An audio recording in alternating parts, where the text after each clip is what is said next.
Hey, this is Justin. Thank you for downloading and listening to the J&J Talkshow. Be sure to subscribe to our podcast wherever you listen or favor our show on Spotify apps or Facebook. You can also listen to live on YouTube at the J&J Talkshow.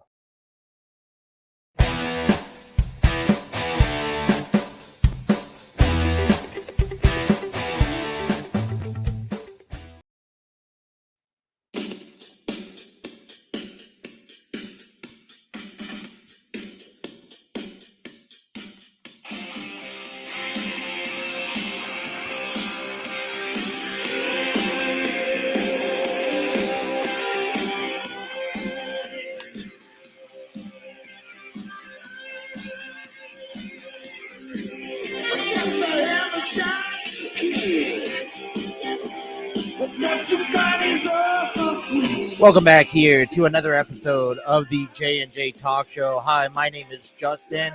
My partner, unfortunately, could not make it here due to work-related issues. But I got another great show for you this afternoon, this evening, wherever you are, wherever you're listening to this app back. Thank you for joining.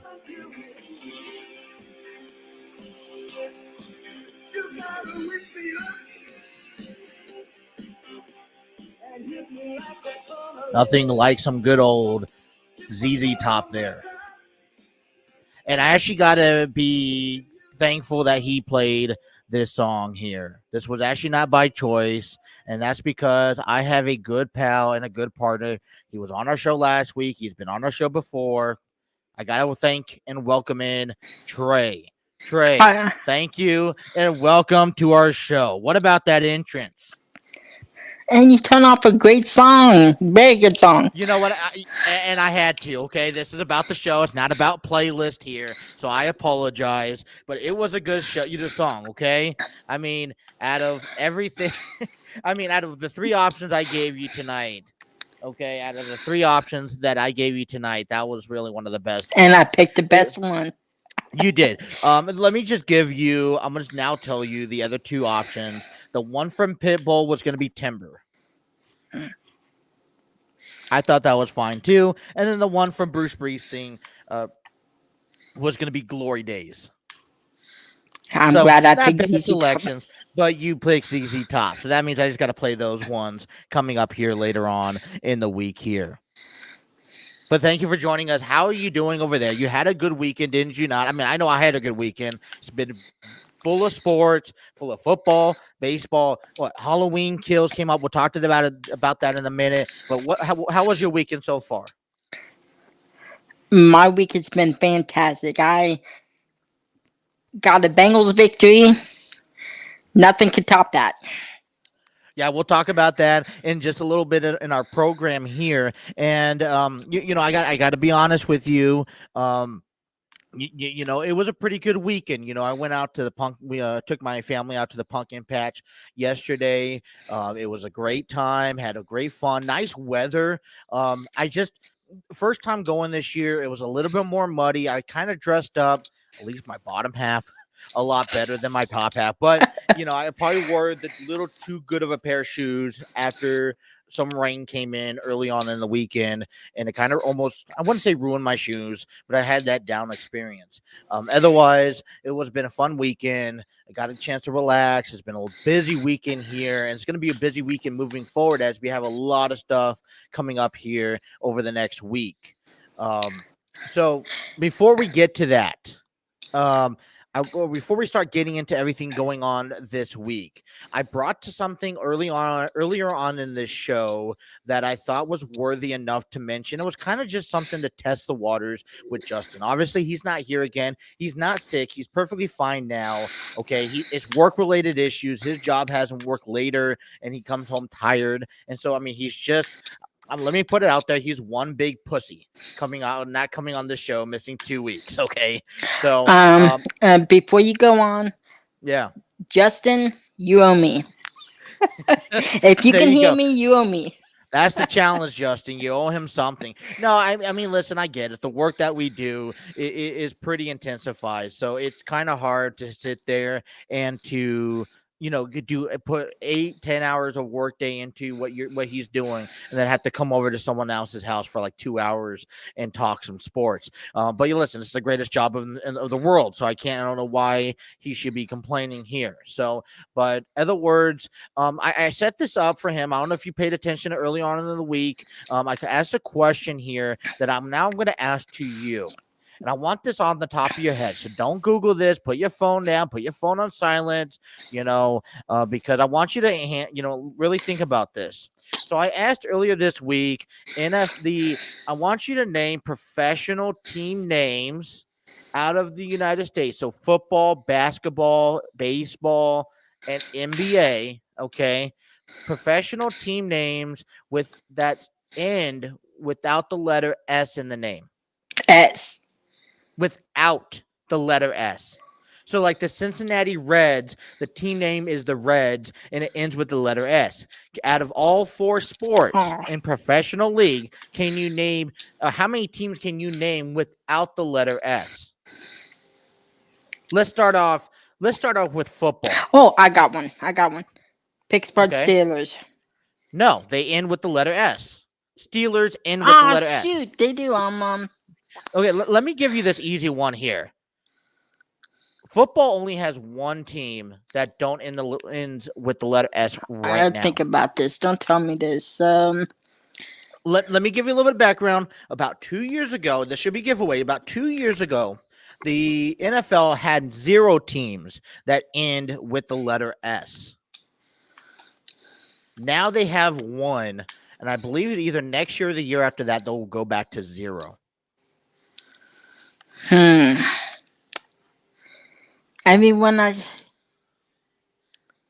Think about that one. While you think about it, there's 2 baseball teams that end with the letter S, and they're kind of familiar with the team names.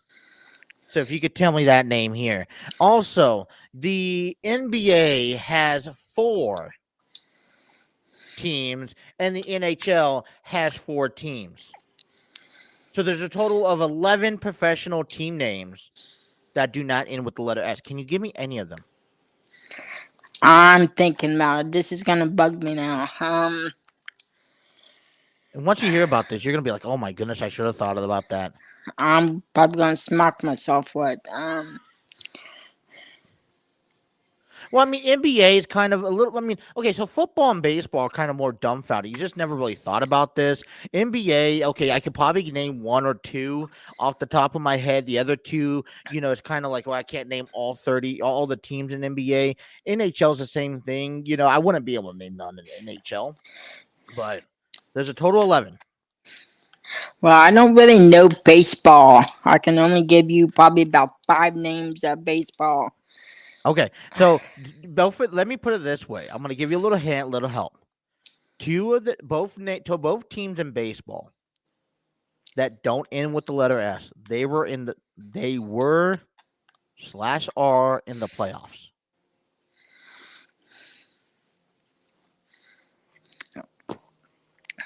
I don't know baseball. Who the team? We talked about it over the last week. Who's in the playoffs?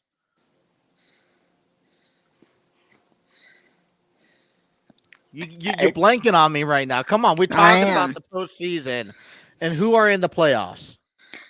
Who were we talking about in the postseason? There's the Dodgers. There's the Giants. Okay. They all end with S. Yes. There was a team that you're rooting for. A team that I'm rooting for. That you were rooting for to advance.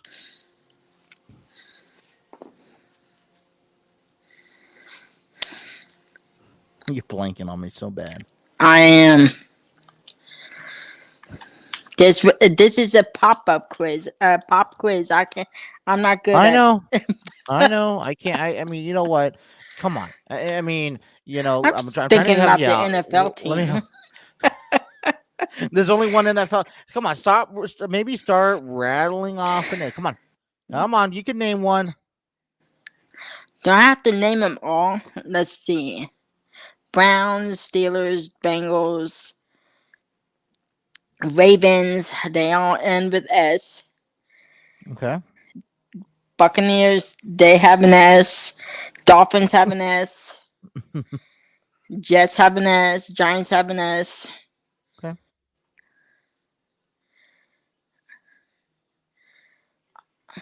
There's only one Patriots team. have an S. Cardinals have an S. All right, you ready for the football team? Yeah, I'm gonna smack myself for it. You're gonna smack yourself for it. All right, before we get to that, okay, I do want to give everyone a quick update highlight. Currently going on, we have the NFL Sunday Night Football game. Okay, I don't know if you're watching that one. It is currently in the second quarter with about 8 minutes left in the half. Okay, Please tell me Pittsburgh's up. Pittsburgh's losing. Pittsburgh's up 7-0. Actually, No. you got to remember. You got to remember that they're not. They're competing without Russell Wilson, and this is a huge game for Big Ben. And then over in baseball side, the Dodgers and Braves are 2-2 tied in the fifth inning, top of the fifth inning. And I don't know if you watched any of the game last night, but it was a phenomenal game. Went down to the last inning, and an error by the Dodgers cost them a game. Chris Taylor was on first. They hit a ball out to right field. He overlapped second so much that he got caught in the pickoff. And then with Ozzy Albies speeds, he scored in the winning one in the bottom of the ninth inning. We'll keep you updated in the sports action here. But are you ready for the team names here? Yeah. All right, let's see what you could get. Now let's actually get. We're gonna go drum roll here. Ready for this? Alrighty. First team name. I'm gonna save the NFL for last. So let's go to NHL. The Tampa Bay Lightning for NHL. The Minnesota Wild. The Colorado Avalanche, and then the newly founded team, the Seattle Kraken. I would have never guessed them. Yeah, I would have never guessed that too. I'm not following much of it, but this is all professional sports in the U.S. In the NBA, can you name the two teams that are in Florida for NBA? Miami, it's not the Bulls. I don't even know. Chicago is the Bulls. I know it's Miami something. It's the Miami Heat. Are you serious? Orlando Magic. Utah Jazz. And the Oklahoma City Thunder. In the MLB side, you can't name two teams that sound familiar to each other. They both have to do with colors.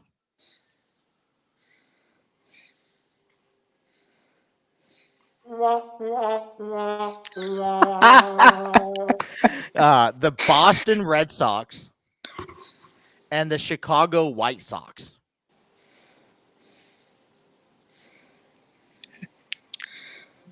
So they're not called the Boston Red Sox. So they're not. They don't have the S at the. No, it's Red Sox. I mean, with SOX, no S at the end, and then the White Sox without the S.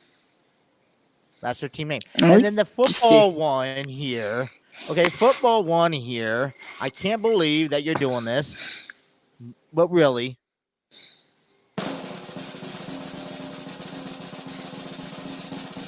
The Washington football team.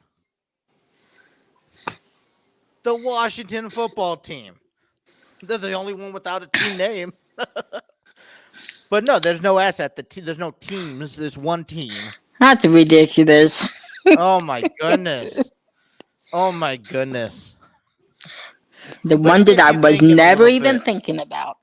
I know, right? Oh my goodness. But anyways, it's interesting. So something that came on over the weekend, I know we talked about this earlier today, was Halloween Kills. You watch that. It's available right now on Peacock. Okay, I Best believe movie ever. it's also in theaters. You know what you say is the best movie ever. A And let Halloween me movie, I should say. listen. I love Michael Myers. I love the Halloween version of Michael Myers. I don't think he ever dies. But here's the thing for me. I guess this is the thing. And I'm a catch 22 because what I'm loving about this Halloween series saga is that they had the 98, the 89, and the 90s version, right? And they keep them going in the early 2000s and then now the 2020. So obviously over the last 40 years this child has never died, right? He's this adult that dies and always comes back. He's like a Freddy Krueger. But they are finding a way to keep him going without and keeping him relevant. And so what's goes so great about this series is that back in the 80s they're finding a way to keep him going, right? And they and that way you could keep the generations caught up with the new version of Michael Myers, right? From the 80s to the 90s to early 2000s. They tried that with Freddy Krueger, right? With Nightmare on Elm Street. I don't think it got a big hit as Halloween has. I don't know if they're planning on trying to redo that with Jason, but that's the only thing for me so great about it. But like we talked about it earlier today, you mentioned, the next Halloween ends is October 14th, 2022. And it's supposed to be, we're hoping that we don't know where it's going to go. And it could be somewhere where maybe he actually dies. Or it could be something where, like you mentioned, how he could kick off, maybe finally kill the rest of his family members, right? Because there's only you have the daughter, and then you have the grandmother, right? Those are the only two that's left that are still alive. Yep. So, but here's the thing, like, so it's gonna be interesting to see because, once he does, if let's say he does kill everyone next year, and he actually succeeds that and he rides off into the sunset. I mean, it does leave it open where they could continue in 20 more years from now and bring him back and make it relevant for a new generation. But at the same time, where are you going to go from there, right? If he kills the whole purpose of him coming back is because he has family members to kill. But now if he kills off all of the family members, unless they keep the daughter alive somehow, and then he has to keep them for 20 more years. But I mean, overall, I kind of want to see you want to see him better unmasked because they keep on promoting him being unmasked, and they do it, but you don't get a clear image of his face. And the images that you do get, it's not like a shock. Like they're building that suspense like it's a shock moment, right? Right. But you don't get that. So I don't know. Where do you want to see this next movie go? I mean, obviously this is a good movie. We're not going to spoil anything. Well, I mean, whatever we didn't spoil already. But where do you see this movie go next year? I think he's going to end up killing Laurie Strode, his sister. Mm-hmm. And then he's going to end with killing his Laurie Strode's granddaughter. Those two are the only two left. Mm-hmm. And then he's going to ride off in the darkness and never be shown again. Well, I mean, like I said, what do? Do you make him like Jason X in space or something like that? But what you do is that you could leave it open. Like you said, it's been a generation thing. 80s, 90s, 2000s, 2020 now. I mean, he's been living for 40 years in the film industry. And, although it's been played by several characters, I mean, he's not, he's one of the greatest of all time when it comes out of Halloween movies. It's one of the, that's the first thing you talk about in conversation wise. So let's say that does happen next year, that is just this generation's saga of him. You bring him back in 10, 15 years, you could rewrite another history on him. You know what I'm saying? And there you go. You keep the saga going. But I don't know. I don't know if the Halloween wants to keep this on forever. I mean, they've already done so well with what they're doing already. But it's interesting. But I mean, wasn't bad. I mean, he's 64 years old in that movie. Right, but 20 I mean more that's years, he's going to be 84 years old. Like, right. So then, do you? I mean, but how does he die? I guess that's the thing. He does. Does he end up dying? I mean, obviously, we've seen him with his head cut off. He's been stabbed and shot many a times. Obviously, if you and I got shot or stabbed that many times, we just don't survive. But he survives somehow. So he's this unnatural guy. So I mean, even as he gets older, does he eventually die? And how do you do it? Because I mean, you shot him, you stabbed him, you cut off his head, and he's still alive. and what if they have Laurie Strode and Michael Myers die at the same exact time?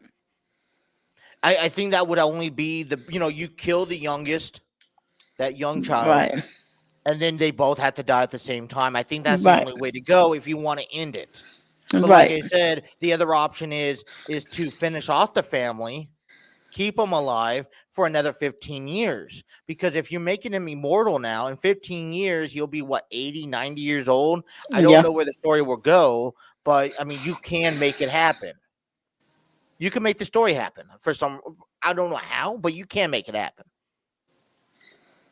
I mean, there's actually 3 people he needs to kill, but I'm not Yeah. going to spoil it. You know. You also have that one cop, right? Back Yeah. back from the very beginning. Yeah. So listen, whatever we spoiled, go watch it now. Halloween Kills right now on Peacock. I think it's also in Let us know theaters. down in the comments how Yeah. you think Hook us up on next. Facebook at the JJ Talk Show. Let us know down in the comments on the YouTube page, wherever how you guys think the movie went. What do you guys think is coming up next? We want to hear your response. Right. So, but oh gosh. All right, we're moving forward here. The MLB postseason. Quick update here. Game 3 of the ALCS tomorrow between the Red Sox and the Astros will be over in Boston. You also have the Dodgers and Braves going on tonight. Like I said, they were tied 2-2 in the 5th inning. That's been a picture perfect series so far. I'm liking that series. Trey, do you have anybody out of those four teams? Do you have anybody you're rooting for? I'm gonna go with the Dodgers Okay. and tie series between Boston Red Sox. There's a dang on team. Uh, I'm gonna go with Red Sox. Red Sox. Red Sox, and we want the Red Sox and Dodgers. Yeah. I wanted to bring this up really fast, just a quick touch basis here, because the not W, I don't want to get into wrestling here already, because the Dodgers ended off a fantastic series on Thursday against the Giants. I think I said it on this show a couple days ago that I thought that the Giants and Dodgers series was the greatest series I've ever seen in history, nonetheless, if this World Series stands alone.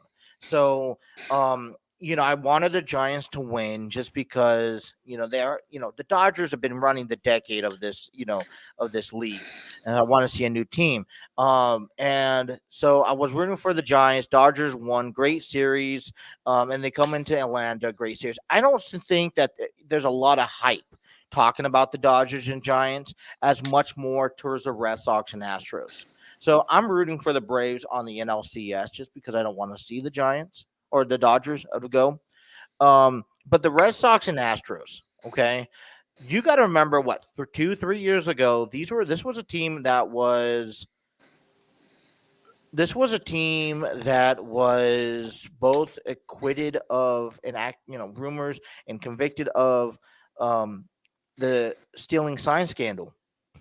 Okay, right. But when that was the year that the Astros won the World Series, and then the Red Sox were in the playoffs, and that had a lot of coaching staff and management to be let go and fired because of it. So for me, I think that this is a huge series for the Red Sox and Astros to kind of revisit this type of rivalry, in a sense that, hey, let's play this clean. Let's not have any allegations against us of stealing signs, right? I mean, and you don't want to take this a step further. I mean, at what point do you start sitting there moving on? Like, I'm never going to root for the Red Sox and Astros. Therefore, this series does not mean anything for me, because the Astros were one. You never, to get. I mean, everyone cheats, right? In sports, baseball has been accused of cheating, stealing signs. Football has been accused of deflating footballs for years, right? This is nothing new. It's all about getting caught, though, and these two teams Right. got caught cheating, right? And you got to remember, especially the Astros at this time. This was a team that was brought up from underneath, that hadn't really no one big about them in the game, on their roster, and they really represented and showed a lot of these younger teams. The Cubs did it too, but like the Reds, like the Padres, a lot of these teams influenced were influenced by how the Astros won. So now, since they were scandalized, or since they pulled off that scandal of cheating, stealing signs, it's like I can't root for them no more, because I'm a Padres fan, But at what point does this whole series move on? Because now this game is going to be looked closely, and whoever wins is going to be the eyes are going to be watched here in the major leagues to make sure they don't steal signs in the World Series. But I mean, like, this would be a huge win for Houston if they could win, and recapture. Hey, we're gonna, because they still have the same team that they won back when they won the last time. They could win again, but this time on a clean slate. It's too bad the Dodgers are gonna win. Yeah. So I'm not really too big about the ALCS, but I keep people updated. It's more about the NLCS, and I want the Braves to win, and I want the Dodgers to go back to back here on this one. Okay. The Jaguars won their first game today in Yay! Miami. Not in Miami. They faced the Dolphins, but they're in London, Oh, right? Yeah, this was the second week that they had a London game. wow. And I heard about this a couple years ago. I know London is petitioning to get. Do you think here? So a couple years ago, there was a petition out there to get London a NFL football team. Do you think? Because I mean, the Jaguars, ever since they started this London game series that they do every year, the Jacksonville Jaguars have gone over there each and every year, and the fans love the Jaguars. So Trey, do you think it's time for the Jaguars to get? Do you think it's time for the London? Okay, for London to get an NFL team, and if so, there was a possibility the Jaguars might push him to go out there. That'd be cool, but what would their name be? I mean, what, London Jaguars? I mean, that would be a whole nother situation to talk about. But just in general, though, talking about an NFL team in London, that means 8 teams would have to go, or 8 to 9 teams will have to go to London each and every year, which would be a great thing. Yeah. Because, I mean, like I said, London loves the Jaguars, though. I mean, I know a couple years back when the Chargers moved up to LA, there was a talk about an NFL team coming down to San Diego. One of the conversations was the Jaguars moving to San Diego. I don't know how long it will be, but I believe that the Jaguars may be the next team to be the relocation team from just based on where they're at. And if so, you have some opportunities. Maybe San Diego. I mean, San Diego right now is opening up. They took down Qualcomm Stadium, Jack Murphy SDCCU, back where the Chargers used to play at. They took that down. They're building the new College Aztec Stadium up there. So I know that they got a soccer team out there. So they're really now starting to redesign that San Diego ever since the Chargers left. But I mean, is there room for a professional team back in San Diego in NFL? I mean, I never thought the Chargers should have left San Diego to begin with, and for me, I think it's the worst mistake they ever made, because they're not winning a single deal out of the LA deal with Stan Kroenke. But I mean, I London. I mean, it's like Toronto. I mean, Toronto's up in a different country. I mean, I know it's a hop, skip, and a jump away. I It's not across seas, but I mean, still. mean, how cool would it be to have a football team, NFL football team from a different country? Yeah, I think that would be cool. absolutely. I mean, for how long NFL's been around, I'm surprised they don't have one already. Right. I mean, I think London. I mean, they do the London thing each and every year. I think if you do that, you take away the London games, but and that's fine by me. I mean, because otherwise, I'm not really paying it. It's not like a big calendar spot. Hey, these two teams are playing because they don't really send any good matchup games over there. I think Actually, Bengals have played. Well, I mean, yeah, but I mean, okay, so like this week, Jacksonville and Miami, it wasn't a primetime game, and the only reason why it was a big game, to say the least, because Jacksonville being there, and everyone loves Jacksonville down there. I mean, what last week wasn't it Houston? I believe last week Houston. I believe last week Houston was in there, was down there. It was. Oh no, I'm sorry. It was the Jets and Falcons. And both Oh, teams aren't playing well. I mean, it wasn't, it wasn't like they, it was like undefeated teams. These weren't undefeated teams coming into there. You know what I'm by saying? the way, um, doesn't Tony Khan own the Jacksonville? They do. Wouldn't that be a mega move for Tony Khan to go international? That would Yeah. also get their foot in the door to bring AEW international too. And the thing is Tony Khan spends all his money on AEW. Why isn't he, spending money to get better football players? Because they're salary cap. Football's kind of run a little differently. I mean, obviously WWE, and there's a whole bunch of athletes out there that people want to see, so that's why you spend a little bit more on professional wrestling. I mean, I think then the next step is to use. I mean, I think right now for Tony Khan, AEW and professional wrestling is the way to go. Is right now it's a booming business. You keep going, whatever works, and then you revisit Jacksonville Jaguars. But as long as he keeps the Jaguars afloat, I mean, he had the Trevor Lawrence, situation, pick up this year. But as long as you keep them afloat, then you can work with, then they're going to stay in professional football. But I think that would be a huge step. We talked about, well, I mean, I hear about all the time how AEW wants to start doing international work. Well, they can't. They can't go do the Britain tours that WWE does halfway through the year. This would be a huge step if, like I said, in a couple years from now, that they move Jacksonville out there and Tony Khan still owns the team. This will be a huge step for AEW to start doing, different country tours because Tony Khan will be in London. Right. So it'd be cool. Yeah, I mean, I think it would be cool. But Jacksonville did win their first win of the season.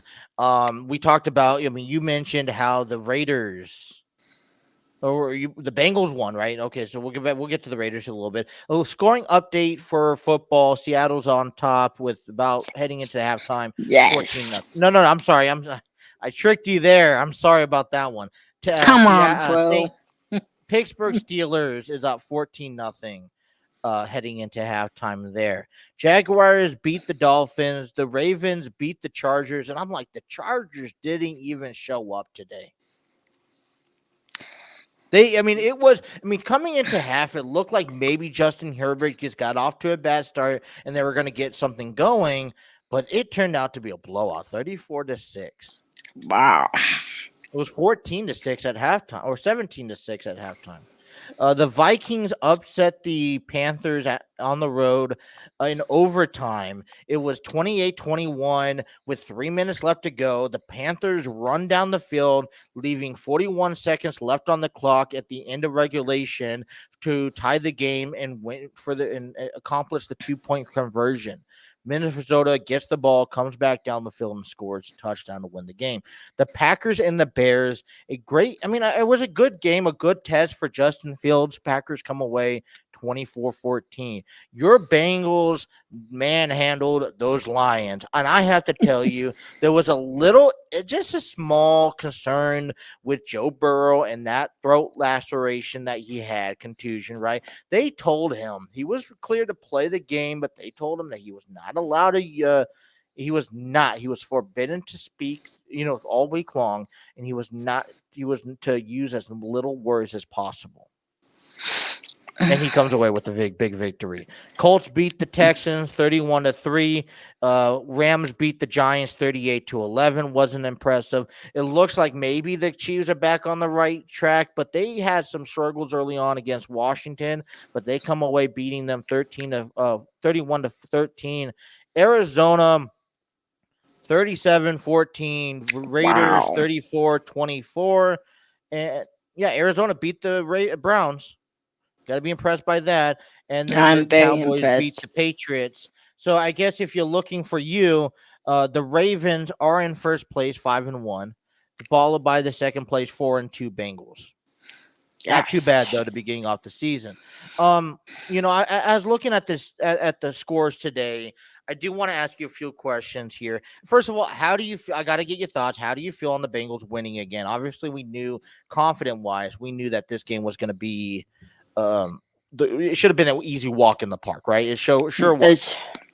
I was so scared that they would somehow lose, but I'm glad we picked it up and we gonna manhandle them Ravens next week. Oh, that's going to be a very key game, especially to prove for Joe Burrow that he belongs. Right.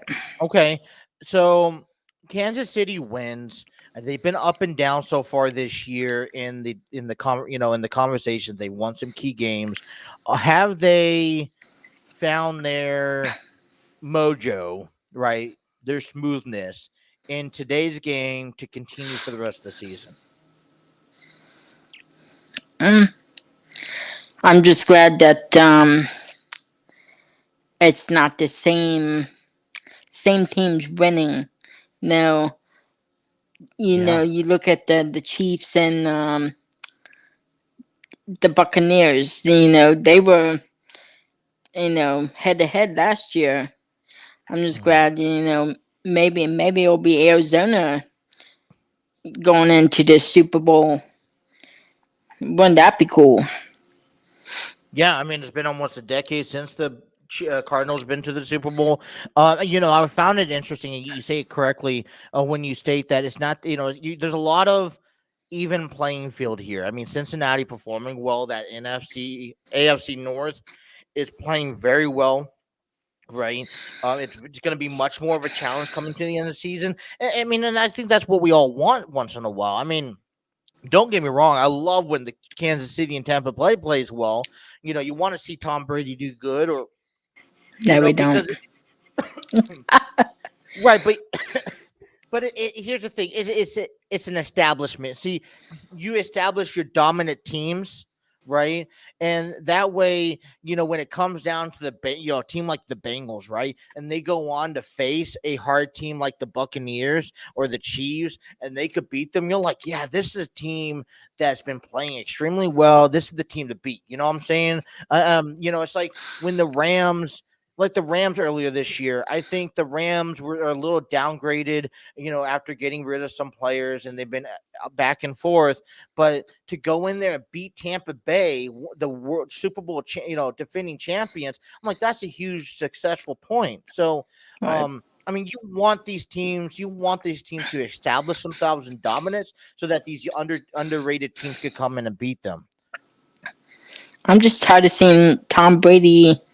Whatever team Tom Brady's on, I'm tired of seeing Tom Brady in the Super Bowl. I get that, but at the rate that we're going, though, we ain't gonna get rid of him for another decade. Somebody needs I to mean, get rid of him. they've been trying to do that for the last 10 years. It doesn't work.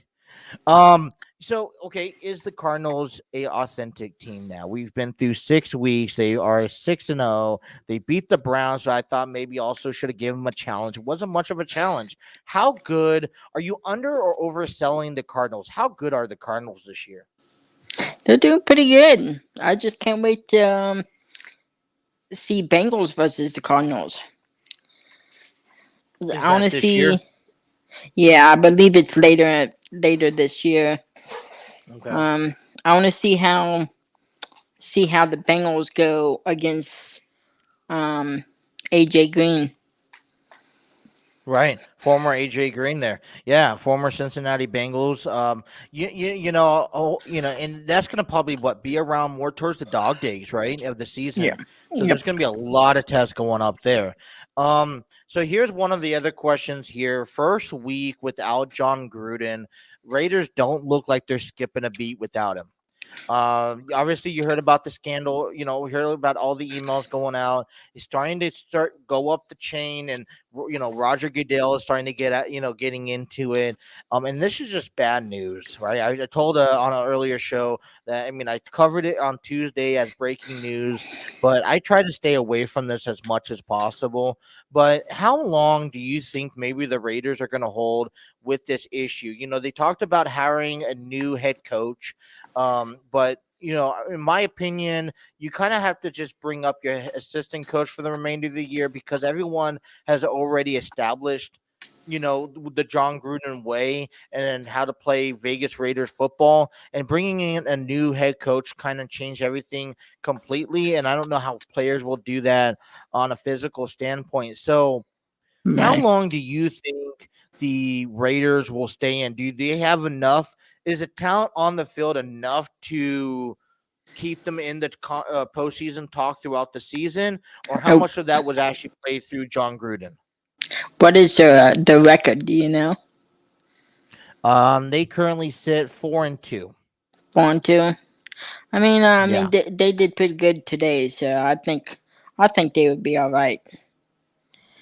Get a new head Let me see coach here. later on. Oakland the Raiders are tied with the Chargers in second place on the season. I think they lost. They lost to I don't know.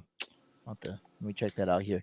They lost to the Bears last week, and then the Chargers the week before, and then they won the first three games. So now they're coming up. They have the Eagles at home. They've played they have a bye week the week after, and then they play they play the Giants, Bengals, Cowboys. I know the Chiefs are going to be a test. Obviously, they got to play the Broncos and Chargers one more time. But really, quickly look at this: Washington football team, the Giants, and the Colts and the Browns. The Browns aren't playing good right now. We don't know where they're going to be in December, but the Colts aren't playing that well either. So, okay, let's move forward at least until next week. Do they have enough what it takes to beat, the Eagles? Absolutely. I don't think the Eagles are doing pretty good, are they? Not so great. Yeah, so they're gonna win next week too, but they will not beat my You think they're Bengals. as long as they don't beat the Bengals, then we're fine, right? They can beat all the other Exactly. teams, just Exactly. not the I don't care. Bengals. By the way, you've skipped out 2 weeks. What's going on? What? You missed 4 weeks of playing already. What do you You mean? picking picks. You haven't been posting Oh, on the picks. What's going on with you? I You don't you know. missed the first 2 weeks, which were understandable. You got week 3 and 4 in, and I've been keeping track. And you only won 24 games so far. I've won I'm at like 24 games. so far because you've only played 2 weeks. Well, You I missed guess week what? 5 and week 6. Well, guess what? I'm gonna start having to do it then, cause You I'm gonna need to be play. raw. I think Justin's at like 44, and I'm at like 56 or something like that. Like I'm looking like I look forward to you playing because I keep track and I keep everyone posted on where you're at each and every week. Well, I'm gonna start doing that. Yeah, we got to get you back in here. Alrighty. NCAA, real quick here. Eh. NCAA football. I'm on the top five. Hey, listen, I know this is football. But the reason I brought this up, Georgia moved up to is number one after Alabama lost last week. Cincinnati moved up to number two after it went on for last yesterday. Oklahoma's number three. Alabama's number four. Ohio State number five. Justin's Texas is out of the picture, out of the top 25.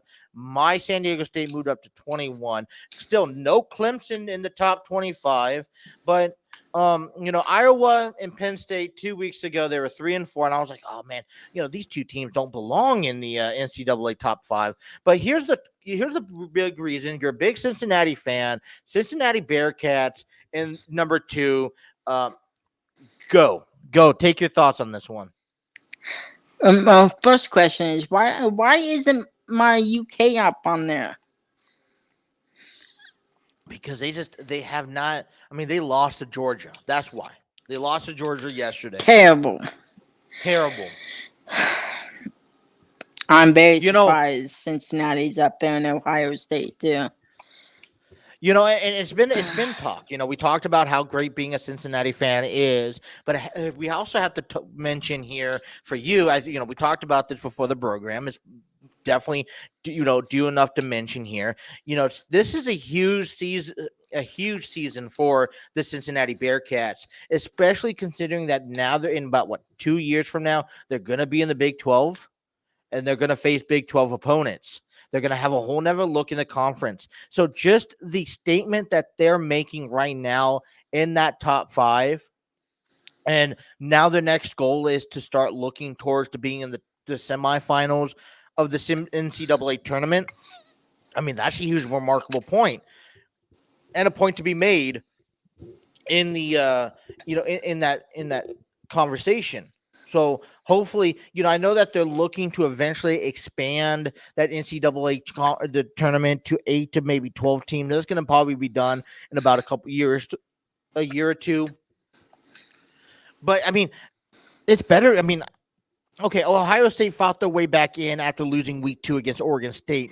You haven't seen Oregon State since then, but Georgia's in there. I haven't seen Georgia in a while. Cincinnati, Oklahoma's is still pretty new, and Alabama isn't what it gets. So for you, I mean, do you agree? Do you not agree? I mean, is there anything in this top 5 picture that you would change besides UK being in there?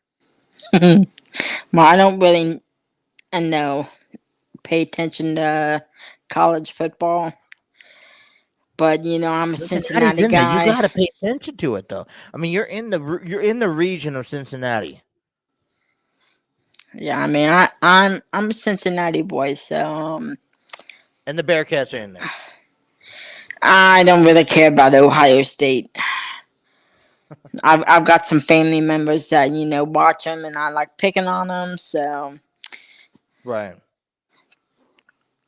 You kind of I just wish Ohio State would be be gone out of the top 5. Right.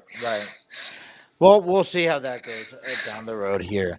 Okay, before we get into WWE talk, which is our big talk, you've been waiting 45 minutes to get this done. On Friday, I started this new segment that, for me, let me just.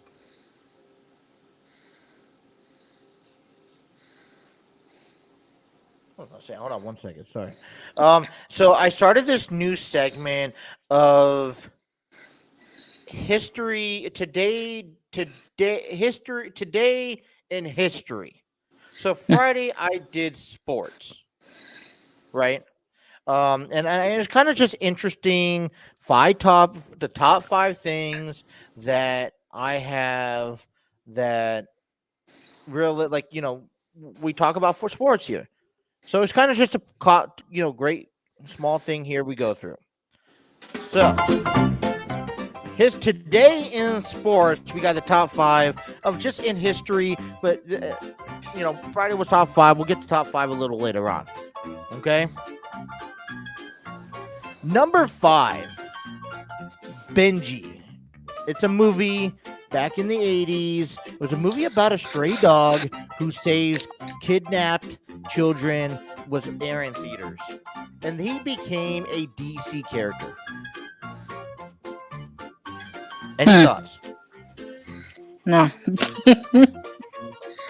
I don't know. It's weird. Today's history. Okay. All right. What about this one here? Any thoughts on this one? In 1835, a resolution was formed in Houston for the Texans to create the Texans Rangers. You know the police force Texas Rangers Yeah. that Chuck Norris did a TV show on. Yeah. But the original Texas Rangers was created by a resolution back in 1835. Almost A 200 long time ago. years ago. Long time ago. Just imagine having to. I mean, those are really intimidating people. Right. All right, a little bit in sports here. Number 3, Oakland and San Francisco on this day today. Oakland and San Francisco World Series Game 3. Do you remember that? I mean, I know you're not a Bills game. I know you're not a big baseball fan. No. So on this day, Oakland and San Francisco was about to play Game 3 of the World Series. It was postponed for 10 days because of the 6.9 magnitude earthquake in San Francisco. Huh. You remember that? You remember the storylines history? That was a long time ago. That was like in the 90s. Number 4, in 1914, MLB Hall of Famer Babe Ruth. Okay, he was number 9. He was only 19 years old. He married a waitress, Helen Woodford, age 17. That was today. And then here's a little bit more history buff here. 1931, August 17, 1931, number 5. Al Capone is sentenced to 11 years for tax evasion and fined $80,000. And Alcatraz, right? I believe so. Funny fact, I actually seen Alcatraz in real life. Yeah, I want to go. I want to go and visit. I actually came to California in like 2018. We actually visited San Francisco. Okay. It was pretty awesome. Yeah, what was did you actually get to go in? Did you go into the cells and kind of experience the whole? Well, we didn't actually, visit Alcatraz, but I could see Alcatraz from the gold, the bridge. Yeah, I know. I was kind of complexing. I was like, okay, how were you able to, go out there? I don't think they allow people out to the island anymore. Well, when I was there in 2018, you had to buy a ticket to be on a boat, and they drive you out there. It was a ferry. Yeah. You know why? You know what? I hate ferries. You know why? Why? New York uses ferries all the time. A lot of places use ferries. Ferries is a boat. And it's a boat that only holds about 50 people to take you across seas. Okay? And what they try to do is that it can only hold 50 people, but ferries, they try to pack 500 people. So you hear all these stories about in places that people hold ferries on, and they all capsize and they sink. It's because it only holds 50 people, and you put 500 people on that ferry. It's not that bad. It's bad. Don't take the ferry. Well, I used to, when we were younger, we would take a ferry down in Florida, and you could actually take a boat on your car on it. Mm-hmm. It was sick. But then, the weight would just capsize it. But, I think they have that down in Disneyland down there in Florida. Are you terrified of boats? I'm not terrified of boats. I'm just, I heard bad stories about ferries. They capsize, they sink. I'm going to have another Jonah's the Whale story after that. I mean, if you ever heard of the Jonah's the Whale story, right? No. Jonah's in the apple and the big whale? No. Have you ever heard of that joke? It's a joke / story. So Jonah was a captain of a boat. And a big whale was after to get to his boat. So what he did is he threw over some apples. That didn't appetize the whale, so he kept on following the boat, and so Jonah threw over a stool. But the whale kept on following. So Jonah sat there, and as captain of the boat, he was like, instead of eating the boat, I'm gonna sacrifice my life. So Jonah jumped into the whale's mouth, and the whale took off, and the boat was saved. 3 years later, the whale was washed up on the inside on the shoreline. And you know what? You know what they found when they cut open the stomach? Him. Jonah sitting on the stool selling apples three for $10.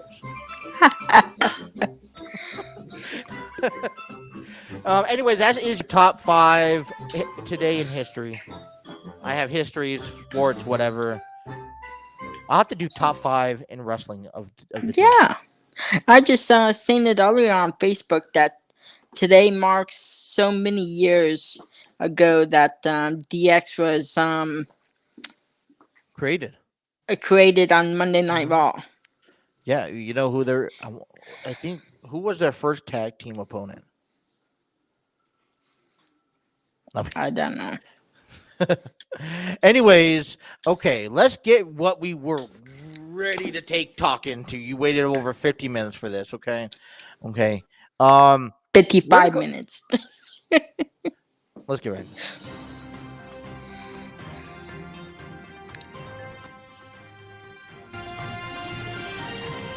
Alrighty, WWE time. Trey, you've been waiting for this. Thank you for being patient. My favorite topic.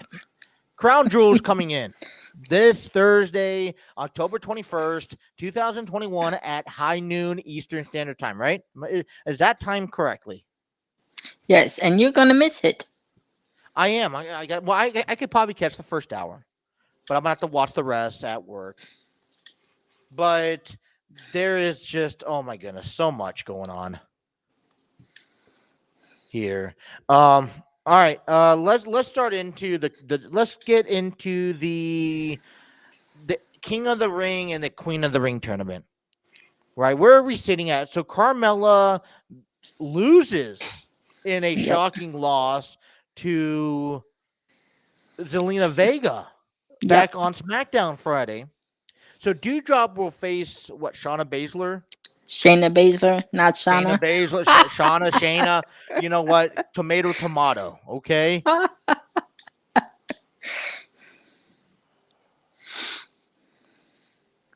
So, what's your prediction? You know what? No.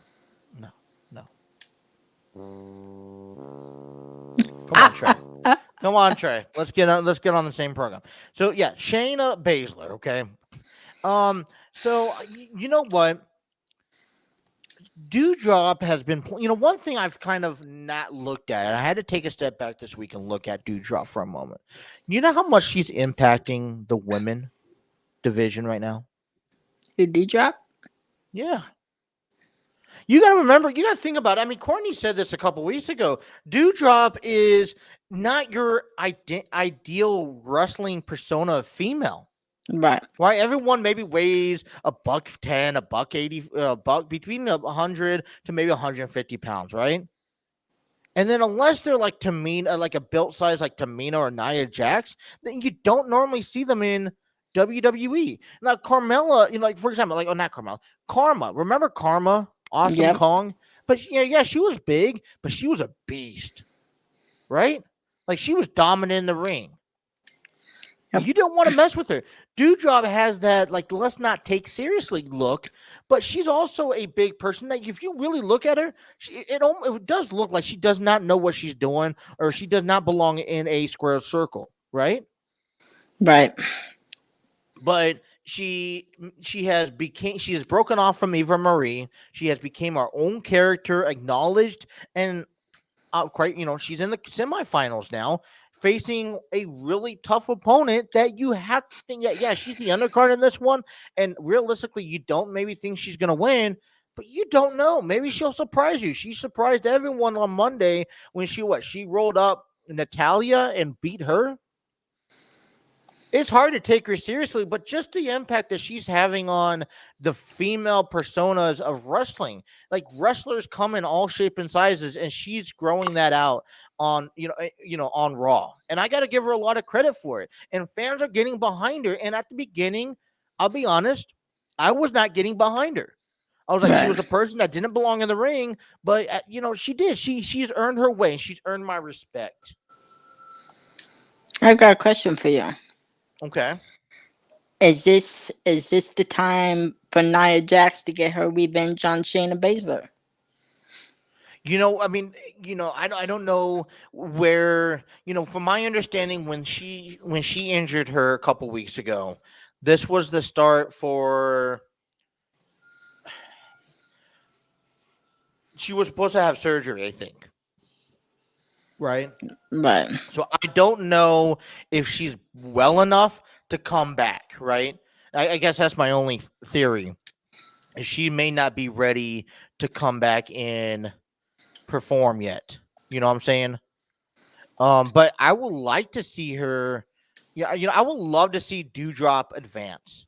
I think this would be a huge representation for WWE in Saudi Arabia for Dewdrop. I guess my concern is that Zelena Vega fits a fit role, and you mhm. want a wrestling. You really want a high match there. But I feel like either Shayna, right? Yeah, Shayna, did Shayna. I say that right? Shayna Baszler is either going to come out and win the match and go to Crown Jewel and dominate and win, right? Like the Queen of Spades, but or Dewdrop's going to somehow win. But here's the thing: the last couple of weeks, though, unless there's an outside interference, like you said, Nia Jax. I mean, I don't see Shauna not winning. You don't. I mean, there has to be an outside interference for Shauna to lose. I feel like that's just written in because if Shauna loses, you really just decredit her and what she did over the last couple of weeks because the last couple of weeks she's been really building herself back up as a Queen of Spades. She even had a Yeah. deck of cards in her hand during the Dewdrop and Natalia match. Here, let me look up who Shauna is, because I've never heard of Shawn, Shauna. Shawn, oh my goodness, Shayna Baszler. Ah, Listen, hey, you know what? Hey, it's not Shauna, it's Shayna, right? Shayna. Shayna Baszler. I said the name right. Yay. But but with all due respect, like you said, Shayna Baszler has built herself up over the Yep. last couple weeks. She took out Nia Jax. She took out Eva Maria. She beat Dana Brooke, Dana right? Brooke, yep.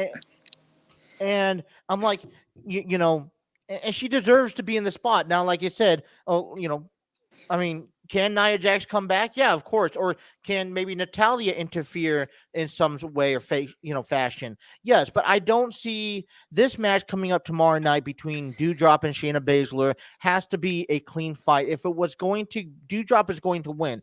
If she was going to win the match, someone is going to have to interfere and distract Shayna Baszler for Dewdrop to win, right? Right. I mean, just like what didn't Natalia get distracted? That's how she lost. I think so. Wasn't it the 24/7 championship coming through? Yes. That's how she got distracted? Yes, and And because R-Truth jumped over her or they did the Carmella got splits or something like distracted that. too. Carmella did this to get distracted, but I think that's a great feud that between Carmella and Liv Morgan, right? Liv Morgan, yep. Are both of them on Raw? I mean, this could be. We'll get back to. Let's get back to Carmella here in a moment. I have an interesting fact to tell you about her here in just a moment. But okay, so I think that's how I think it's going to go down.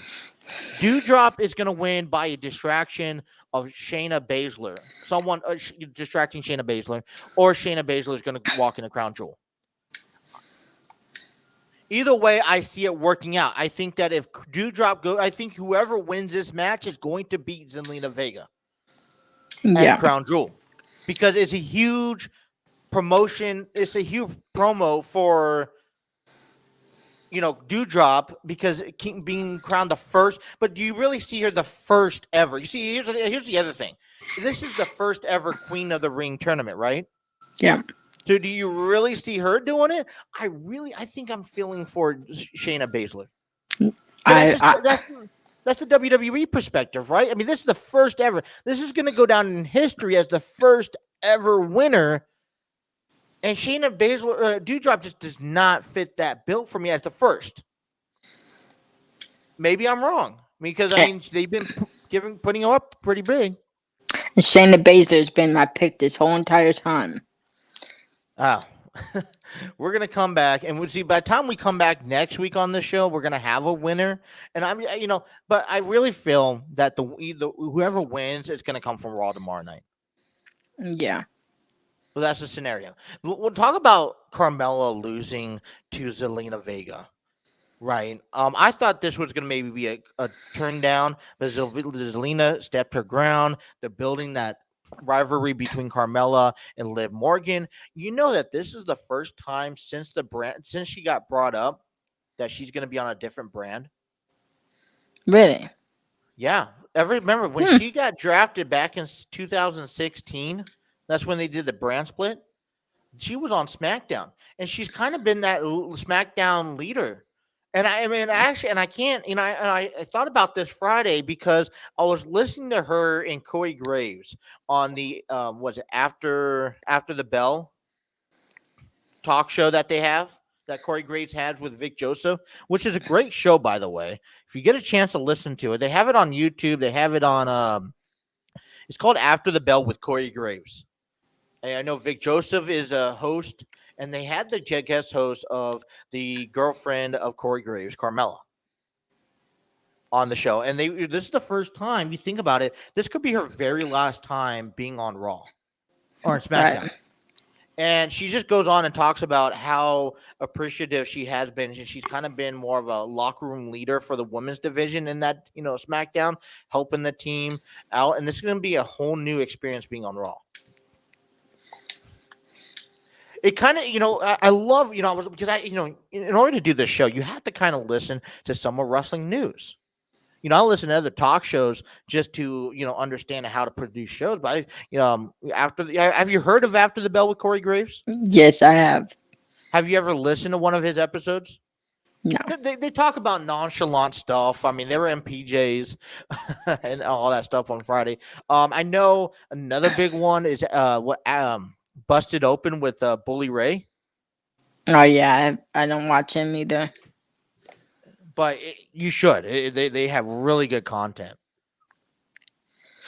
But anyways, but yeah, Carmella's been on SmackDown for the last 6 years, and this is going to be our first time away from SmackDown. So, if I'm not mistaken, is Liv Morgan on Raw or have been drafted to Raw, or is she on SmackDown? Because I think that's the only way I think of it. You think of it as the draft. The rivalry gets brought over to Raw. Right. Pause. Yeah, I think Liv Morgan's been drafted. Okay. To Raw. And I think that's what keeps it going. Because I think Zelena is still on SmackDown. Yeah. Maybe. But Zelena wins. Zelena Vega wins. And I think this is just a huge moment for her, though. She's always, ever since she got brought up with Andrade, and ever since they start leaking the spills for it, she hasn't gotten the promotion that she really needs, the little push that she needs. Right. She was the manager for Andrade for several years, especially down in NXT. And then she starts becoming a single competitor. But then at that same time that she was becoming a singles competitor for herself, there was a lot of stuff going on with her boyfriend. And This is a huge moment for her to, and you know who that is, right? Yep. Malachi Black, right, over in AEW. And I really think that, I don't think she's a bad athlete inside the ring. Right. But, and to have her go this far to make it to represent SmackDown and represent WWE, because Saudi Arabia is a huge thing. Right. And to have women compete is such a grand moment, right? Because they don't like to have women compete. Right. So there's a lot on stake. But to be able to trust Zelena Vega to go out there and perform against whoever her opponent's going to be is a huge task for her. And if she could excel and execute that, hopefully this starts something for her down the road on SmackDown. Maybe. What about the King of the Ring real quick? You have Finn Balor. Obviously, we knew he was going to beat Sami Zayn. He's advancing. He's going to meet Ricochet? Ricochet versus Kofi Kingston, right? I thought, No, it's isn't it Ricochet Jinder Mahal versus Xavier Woods. or Jinder Mahal versus Xavier Woods? I'm sorry. I wanted to see Kofi Kingston versus or uh, is that the story? No, I don't know because wasn't Kofi Kingston? Kofi Kingston lost against uh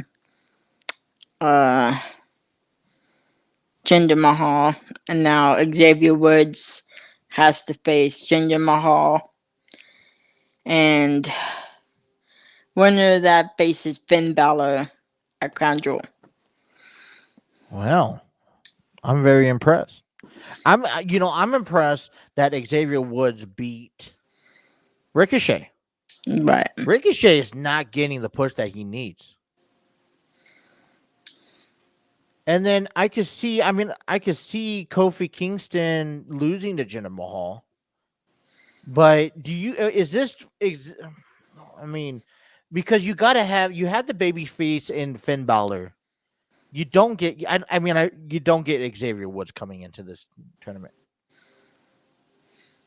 I think Jinder Mahal walks away with the victory because now you have babyface versus heel, and honestly, I can see the heel turning away because that's the modern day Maharaja, right? Yeah.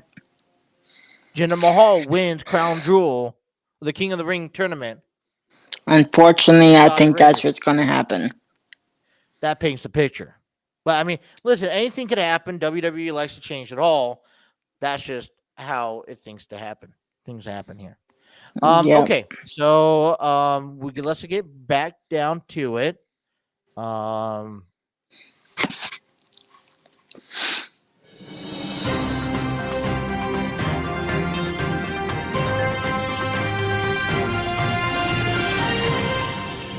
Earlier this week, WWE puts out that they're canceling TLC in December. This is the first time since 2009 that TLC will not be held as a last pay-per-view. Instead, WWE is promoting a show that they're going to do on the 1st of January to end the year. What's your thoughts? To me, it's absolutely stupid. I think they need to have that pay-per-view. Because then you have a whole month of trying to tell stories to lead up to that pay-per-view. Well, usually around this time of year, a lot of athletes get days off. A lot of the storylines aren't promoted. People are distracted because of the holiday season. Usually TLC happens around the middle of December, if not at the beginning. But they're also I think they're going back tribute to the troops again this year. It's in November. And that's in November this year, right? But then I guess that's my other question, because now you have tribute to the troops that usually always happens in December, and you have Survivor Series coming up. And it used to be its own show during the week, and now it's also been a show included on a Raw or a SmackDown this year, last couple years.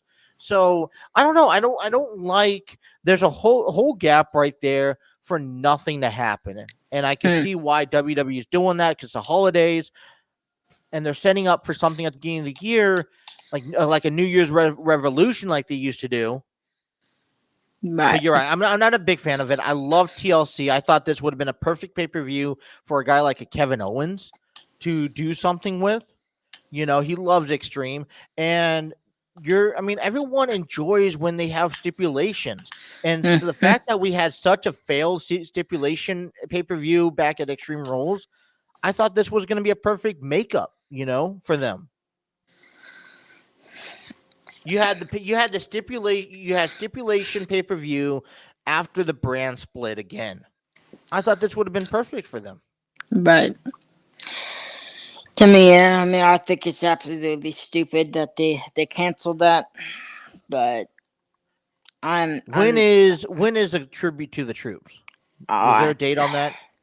There is, but I think I forgot it. And there's already a match that was reportedly filmed on Friday Night SmackDown before the show actually started. For it.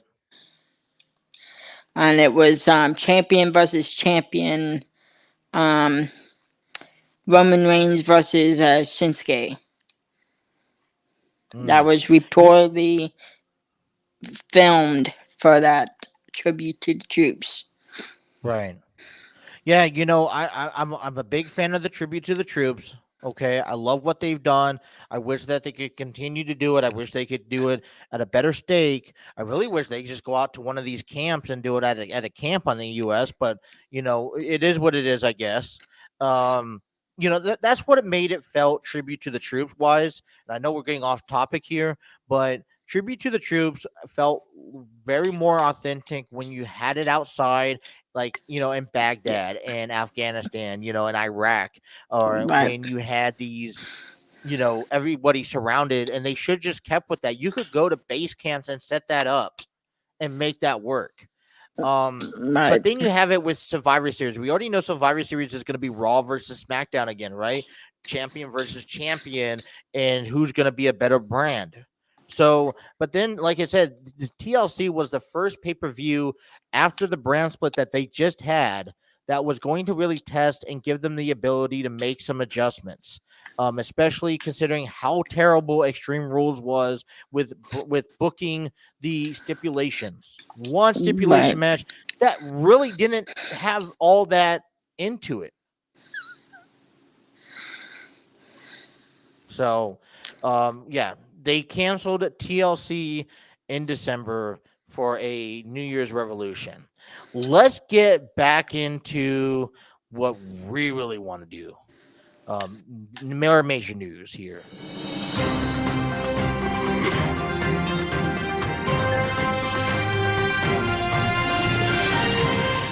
You like the new jingles I have, don't you? Yes. Okay, here's the major question for you tonight. Okay, there's two more questions here. Here's one of them. Is this the beginning of the Friday Night Wars between AEW and WWE? Unfortunately. Unfortunately. Okay, so let's fill in some content for people who don't know what we're talking about. WWE came out and they had extended their 2-hour episode of SmackDown for a 2.5 episode of SmackDown, overlapping into AEW's Rampage on Friday night. This was a call out from Vince McMahon. Tony Khan responded, said, "Hey, let's bring the fight. If you want to fight, let's fight." He called it bluntly how it is. And listen, Tony Khan, the only thing that he's done was to put his show on Wednesday competing with NXT. And Dynamite has blew NXT out of the water. That's why NXT went to Tuesday nights, right? And then Tony Khan says, "Okay, I need another night because I got a large roster on hand. So we're going to Friday night. But let's give respect to Vince McMahon and SmackDown, and we're going to go on after him." Right? Like Tony Khan, he mentioned on Busted Open earlier this week, he was like, "Listen, more wrestling, the better. I want people to view as much wrestling as possible and not have to choose between what wrestling you want to watch."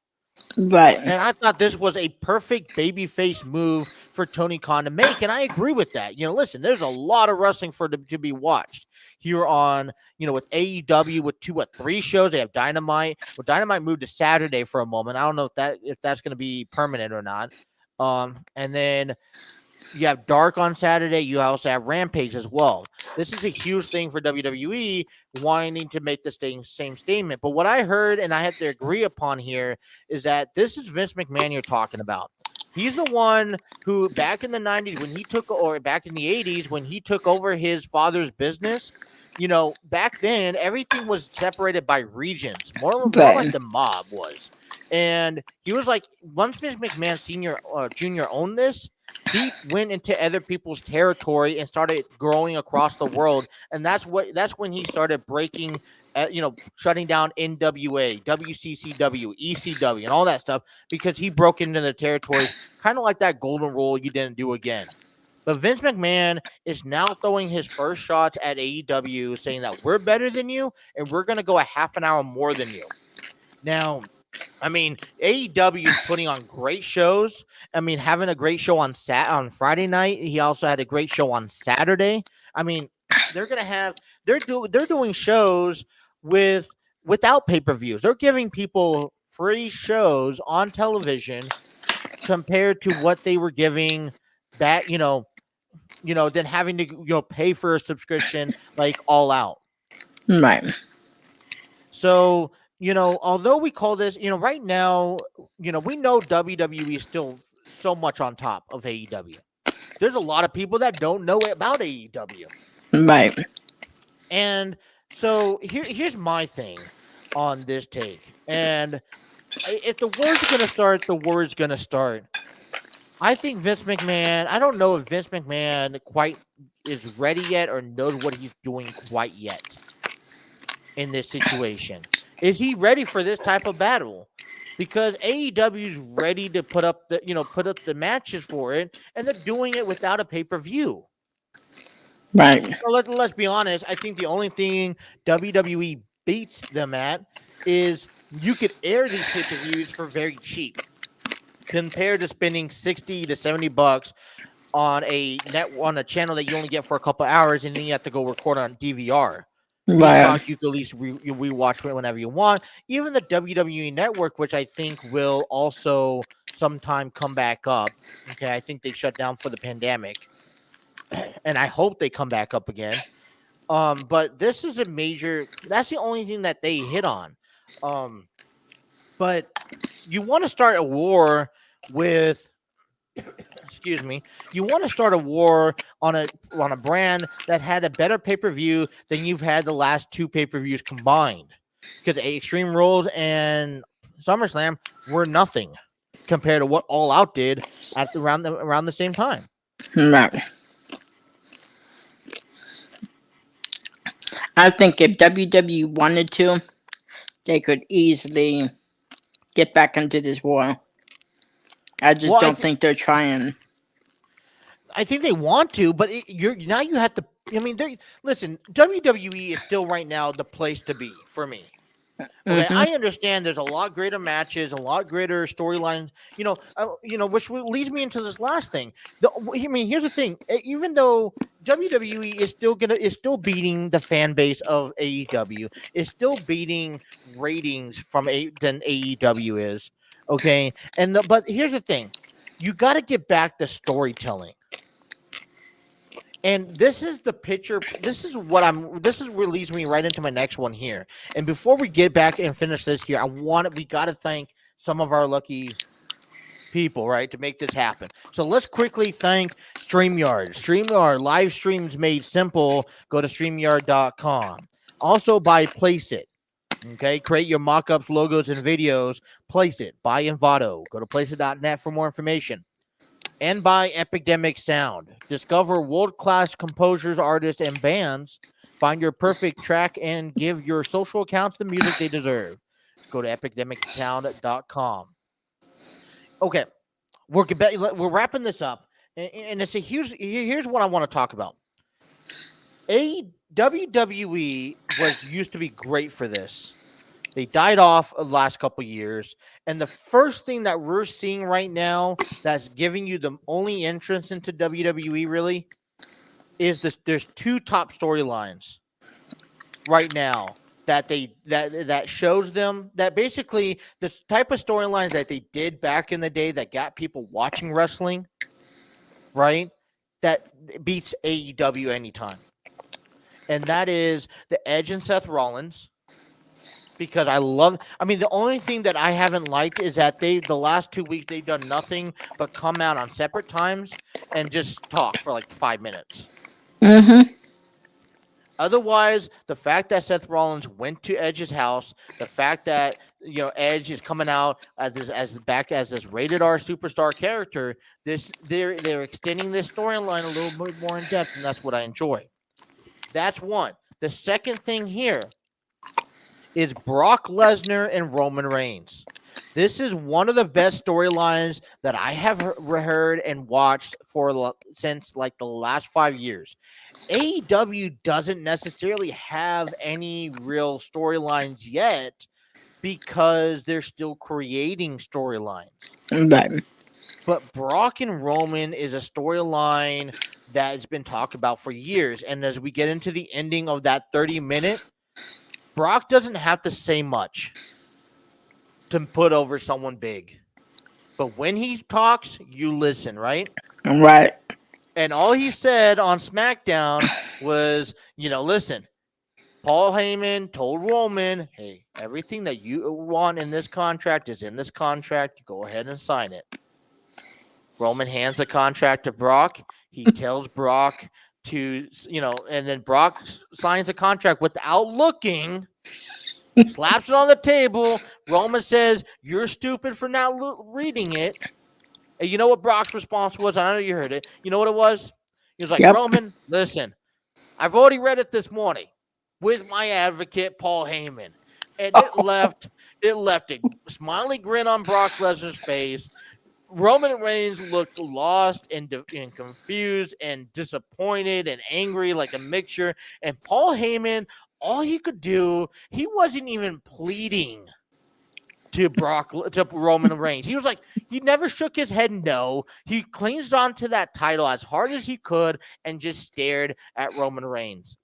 It wasn't like Paul Heyman would try to say no, that would never happen. Paul Heyman knew what he did. And this is a really good storyline. Can you not agree? I do agree. You want to know a funny fact about Brock Lesnar? He can't cut a promo. No, he's actually my birthday buddy. We were both born on the same day. John Cena's my birthday buddy. My brother has Kane, and I was so disappointed when I found that out. I wanted Kane as my birthday buddy, or the Undertaker, right? But, I mean, I would have said it with Kane. I got stupid John Cena. But no, listen. I mean, this was, like I said, Brock Lesnar doesn't have to talk much, but when he does, you listen to him, and he doesn't. I mean, I love it because now you don't have Paul Heyman behind his back. And it feels like he's a free man. Obviously, he's shown it with this new style of dressing. I loved his new character that he's shown. And I'm like, this is a Brock Lesnar that we want to see. That's what he's able to reinvent himself. Right. But I don't know. I mean, is he too cocky? I mean, dude, this is a storyline that doesn't need much explanation because the history they've already had inside the ring. But it has enough storyline because they changed the reason why they fight. Now it's Paul Heyman in the middle of this. So now comes Crown Jewel. You're going to have to figure out which side is he on. Right. I mean, and apparently he's still the advocate for Brock Lesnar. So does he turn on Roman, giving the stipulation to Brock Lesnar and going back with him? But then here's the thing: I don't want Brock Lesnar to have Paul Heyman as an advocate no more. I mean, Brock Lesnar could speak for himself. I mean, the way that he's been portraying himself the last few weeks, speak for yourself, right? Mm-hmm. I mean, and then if you do win the title and you go back to Paul Heyman as your advocate, right? And for me, it's like, well, you kind of shot this character that I'm actually excited to see. Right, I'm more excited to see this type of Brock Lesnar than I'm, excited to see about the other Brock, yeah, back when Paul Heyman was advocate. Right. It's like, what's happening next? Right, exactly. You don't know what's happening next. I think that what's turning a lot of people's heads about this is the fact that Brock Lesnar is one of those type of guys that sits there and he'll win a title and then he'll go lose or go disappear for a couple months and then maybe make one or two appearances. Right. But I love this. I'm excited. What sucks is there's already been a spoiler about this match. Nope, no spoilers. I don't want to know. Let's not spoil it out to anybody. It just sucks. Let us find out on Crown Jewel. So here's the thing. You say that there's spoilers. And there could be. There's a lot of rumors go out there. Everyone has a voice of an opinion. But just the way that this match is going to happen, it always, no matter, WWE is always done the unthinkable and changes everything. They always lead us down one direction, and that's why it's been so frustrating because we've been calling what's been happening next, and they change it all the time. Yep. So even though that there is so-called a spoiler that you exclaim, I mean, come on. You just don't know. I mean, they could change it up. You never know. But you know what? I guess this is the bigger conversation because now this talks about, we talk about the big guy that stops Roman Reigns. Brock Lesnar is the guy. We talk about now the head of the table and Roman Reigns moving on. And I think this brings up a bigger picture that we're not going to get to on this segment. We'll get to another segment. But is it time to bring back the Rock? Because I know that the conversation has been up to to LA, and I know The Rock, but here's the thing: The Rock's 25th anniversary is coming back here at Survivor Series, right? His 25th anniversary of debuting at Survivor Series coming up next month. Does he come back? And I know he's over there in Australia doing the whole the Rocky TV show that they did, and I watched the first episode, and I loved it, but. Is this something that? But if any man could sit there and be at two places at once, it's Dwayne Johnson. He has the fastest jet of them all. I mean, he has a private jet that could get him anywhere. So if he wants to, he can fly back to the U.S. for one episode of Raw or SmackDown, or for So does this start leading up to the potential Rock versus Roman? Because we know that's going to happen, but in Dallas next year at WrestleMania. You don't think? But here's the thing: it's perfect because we all know who's the head of the table, and you know damn well that's not Roman Reigns. You're right. The Rock is the head of the table. Yep. Okay, he's better than all of them. You know that. We all know that. Fans know that. But here's the thing: how can you possibly stretch out the head of the table and the Usos after losing to Brock Lesnar at Crown Jewel, because we know that's going to happen? You don't think it's going to happen? How long can you keep the head of the table going for a whole nother year? Until they get to LA? Or do you start implementing The Rock? Because you know The Rock and Roman's going to happen. The only reason it's not going to happen is because the last time The Rock was in the ring competing, he got hurt. Right. Tore his ACL, right? So, but at the same time, this is a match that you want to see happening at WrestleMania, don't you not? And this would be a moment for WWE. You want to get yourself back into the conversation, and you want to reprove yourself, right? They've been down for so long. They got to reinvent themselves. This is the way. This is the start of doing it. And you bring back like a guy like The Rock to do it at WrestleMania.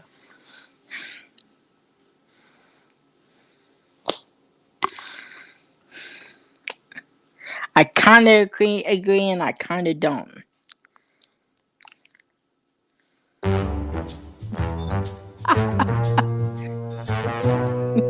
Give me something going off of it.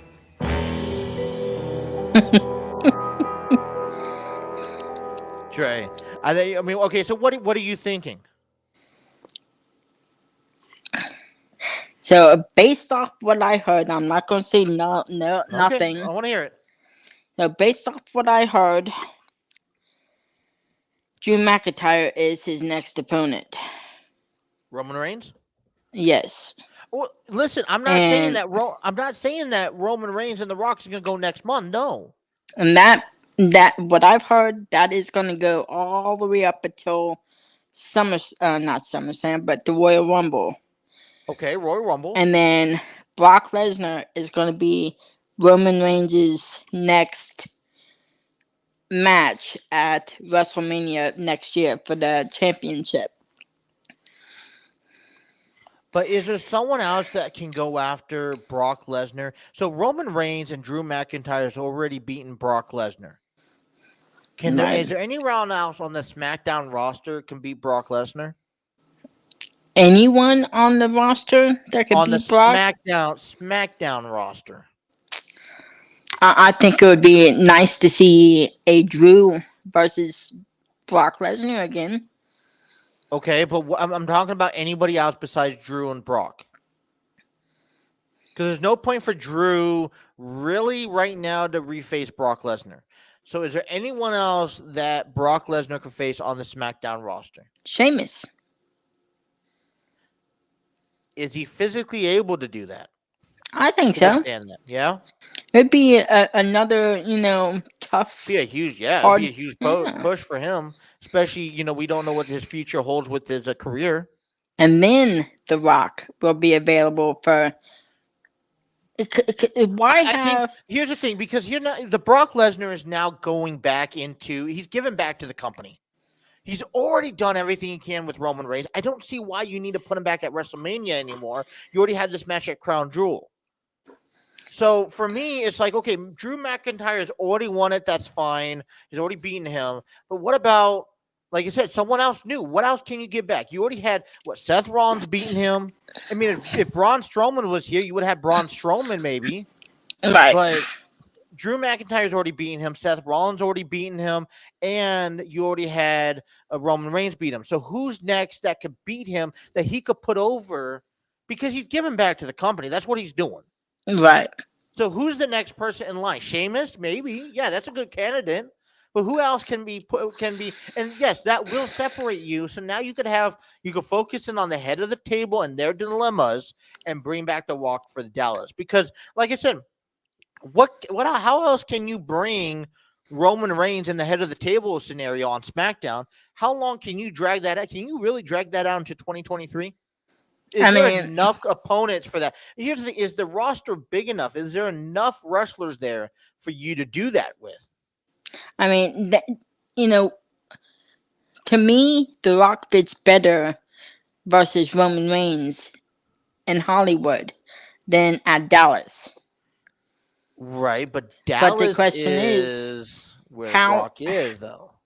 My question is, how are they going to spread, to continue the head of the story? Table. Right. I say it will conclude at Dallas. I mean, Dallas is your biggest event. Unfortunately, yeah, as much as people want to see, as much as people want to see The Rock and Roman and Hollywood, right, a mega storyline saying, unless there's other wrestlers coming through the system that could give a year's battle for the Usos and Roman Reigns, I just don't see that going that long. And SummerSlam is not going back to LA for a while. I've also heard that if The Rock does not want to face, a one-on-one match with Roman, they will do a tag team match, which will make. Now you start getting into complexity here, because who's going to tag with Brock? Who's going to tag with Roman? And how is that storyline going to move out? See, they were going to get one of the Usos to split up and team with The Rock. So here's the thing. What about here's just hypothetically here, and we'll wrap it up here because I know we're extending time. But what about maybe the Usos or maybe The Rock first comes back and joins the head of the table for a moment? Mm-hmm. Just on maybe like as a manager style, and turns, or and maybe teams up with them in a couple matches, whatever, and then turns on him. Maybe I don't know. I don't know. I don't see that's really hypothetically, it could possibly happen, but that's going to be that would take a lot out of the creative team to pull through. And right now they suck at pulling through anything. They're barely pulling. I mean, they're barely pulling through Brock and Roman at Crown Jewel. Right. This is some of the best content I haven't seen in over like a decade. Yeah, I haven't and seen good storylines since The Undertaker versus Shawn Michaels. right, since that saga ended, right, with that 4-year storyline telling. Mm-hmm. But Brock Lesnar, this is a good storyline to tell. I mean, it's always a good match between Brock and Roman Reigns. Obviously, like you said, the matches for The Rock is going to be limited because, like you said, the last time he was out there, he got hurt, and he's also he makes money elsewhere. He makes But all of his money elsewhere just through his stocks and bonds that he has out. I mean, his donations that he gives out. He makes more money doing that than his film. I mean, so he's gonna do. I mean, his run is not going to be a long term. So seeing him back for a year, I don't think is likely. But he's never going to leave home. He will return. Just at but what point? I mean, this obviously sets up the when and where. And I really think I'm calling it. I'm going to call it. I'm going to call it this WrestleMania. The Rock and Roman Reigns concludes the head of the table. then what's The Rock do from there? Because this is the best Roman. This is the best Roman Reigns we've ever seen. Okay, I mean, you could. I mean, do you go see a part 2 maybe? I mean, okay, so what ends up happening? You got to remember. You also got to remember Roman Reigns has been on air for the last year and a half. Mm-hmm. So I mean, unless he's taking the rest of the year off after WrestleMania, I think he's going to go up until WrestleMania. He loses to The Rock, and then he's going to take time off and reinvent himself, like he did last time when he came back from leukemia. Right. I mean, that's what I'm just thinking. I don't know if that's actually going to happen or not, but listen, I mean, I'm trying to think of but you got to, like I said, you got to stay within the ballpark here. Right. Like we could sit here and go off to left field and go beyond that, and that's fine. That's what we do. But you got to stay within the means of necessary in the ballpark of what the creators are going to do and what Vince McMahon is going to allow to do. Right. So, but I mean, that's what I'm calling out here. Let me anyways, I think this is a good point to end off. Leave us down in the comments what you guys think. Trey, listen, look, quick heads up. We're in the fourth quarter for the Seahawks and Steelers game. It's tied 17 apiece. The Dodgers Dodgers leading 4-2 in the top of the 8th inning. I need new glasses. So hopefully the Seahawks win. Don't forget the Seahawks don't have Russell Wilson, so it's going to be a big difficulty spot for them to win here on their show. But Trey, yeah, thank you for joining us again. Been a great host filling in for Justin. Hopefully we can see him next week. It's been a wonderful time talking to you. We could talk all day long here. But just realistically, it's been, oh my goodness, great conversations here. Thank you again for Trey for joining us. Before I go, I know I will be back next Sunday because of Justin. Yeah, I know. I've been on here twice the last 2 weeks. So regionals, my regional bowling, I've been, talking about it on here. Yeah. My regional tournament is this coming Saturday. Okay. So good luck on Sunday. Sunday when I come on the J&J Talk Show, because I know I will be here, I will let everybody know what happens. Yeah. I mean, this has been 3 weeks now. 3 consecutive weeks that you've been on the show. As a matter of fact, no. It's been 4 consecutive weeks that you've been on this show. Not on this show particularly. Remember, we did that Extreme Rules talk, and then we, the one after wrestling, whatever. But, yeah, listen, we'll have to talk about that. Even if Justin does return next week, we'll have you call in. Yeah. Because it's always great talking to you about this. And we'll talk more about wrestling. Don't forget, Crown Jewel coming up here this Thursday at noon Eastern, 9 Pacific. Watch it. It's available on Peacock. Also, Halloween Kills is also now available on Peacock as well. Be sure to like and subscribe and leave us a comment to our channel. And go Bengals. Go Bengals as well. You can check us out on the J&J Talk Show on Facebook and now on Spotify at the J&J Talk Show. All of our episodes are on there. And go I will be follow us back on TikTok. and TikTok at the J&J Talk Show, so you can't miss an episode. I will be back here on Tuesday to talk about more sports and what's going on. Hey, maybe I'll probably give you a recap on Crown Jewel's match card, but who knows? That'd be nice. So, anyways, this is Justin, my good pal Trey over here. We thank you. Until next time, you guys have yourself a wonderful time.